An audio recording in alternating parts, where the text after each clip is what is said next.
Jeremias 52. A queda de Jerusalém. Zedequias tinha 21 anos de idade quando se tornou rei de Judá e reinou 11 anos em Jerusalém. A sua mãe se chamava Amutal, filha de outro Jeremias, que vivia na cidade de Libna. O rei Zedequias pecou contra Deus, o Senhor, fazendo o que era errado, como o rei Joaquim também havia feito.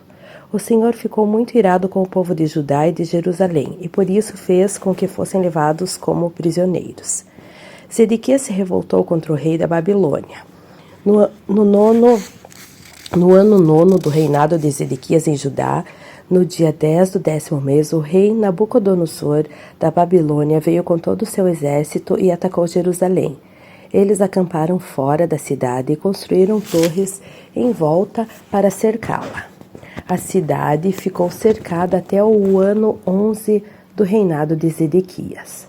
Quando os babilônios abriram brechas nas muralhas, todos os soldados judeus tentaram fugir durante a noite, embora a cidade estivesse cercada. Foram pelo caminho do Jardim Real, atravessaram o portão que liga as duas muralhas e fugiram na direção do Vale do Jordão. Mas o exército dos babilônios perseguiu o rei Zedequias e o prendeu na planície de Jericó. Zedequias foi levado como prisioneiro ao rei Nabucodonosor, que estava na cidade de Ribla, na região de Ramate. Em Ribla, o rei da Babilônia mandou matar os filhos de Zedequias na presença do pai. Também mandou matar as autoridades de Judá, depois mandou furar os olhos de Zedequias e o prendeu com correntes de bronze a fim de levá-lo para a Babilônia. E Zedequias ficou na prisão em Babilônia até o dia da sua morte. A destruição do templo.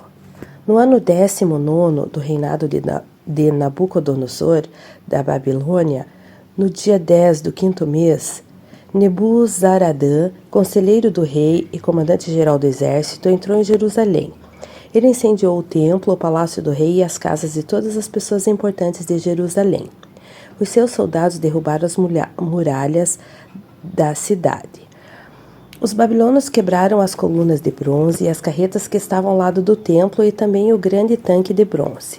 Então levaram todo o bronze para a Babilônia. Levaram as pás e as vasilhas usadas para carregar as cinzas do altar, e as tesouras de cortar pavios de lamparinas. Levaram as tigelas onde eram recolhido o sangue dos sacrifícios, as vasilhas de queimar incenso e todos os objetos de bronze usados no culto. Levaram todas as peças feitas de ouro ou de prata, as vasilhas pequenas, os pratos de carregar brasas, as tigelas em que era recolhido o sangue dos sacrifícios, as vasilhas para cinza, os candeiros, as vasilhas de incenso e os vasos usados nas ofertas de bebidas. Não foi possível calcular o peso dos objetos de bronze que o rei Salomão havia feito para o templo, isto é, as 2 colunas das carretas, o grande tanque e os 12 bois que o sustentavam. As 2 colunas eram iguais, cada uma tinha 8 metros de altura por 5 metros e 35 centímetros de circunferência. Eram ocas, e a grossura do metal era de 10 centímetros. No alto de cada coluna havia um remate de bronze, que media 2 metros e 20 de altura.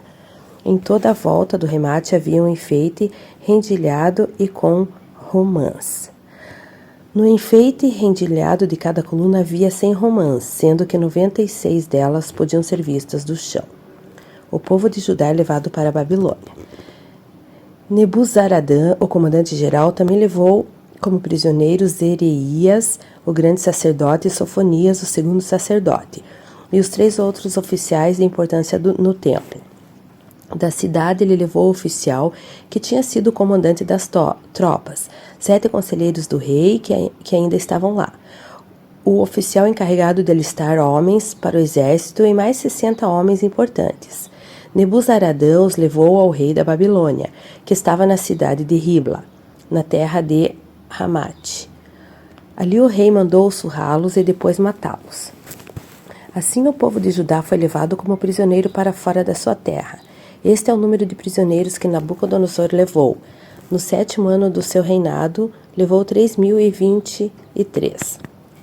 No 18º ano, 832, de Jerusalém. No 23º ano, Nebuzaradã levou 745. Ao todo, foram levadas 4.600 pessoas. No ano que se tornou rei da Babilônia, Evil-Merodach foi bondoso com o rei Joaquim de Judá e o libertou da prisão. Isto aconteceu 37 anos, 11 meses e 25 dias depois que Joaquim havia sido levado como prisioneiro. Evil-Merodach tratou Joaquim com bondade e lhe deu uma posição mais alta do que os outros reis que eram prisioneiros com ele em Babilônia. Assim deixaram que Joaquim tirasse as roupas de prisioneiro e vestisse as suas próprias roupas, e comesse junto com o rei pelo resto da vida. E todos os dias, enquanto viveu, recebeu do rei uma pensão para o seu sustento.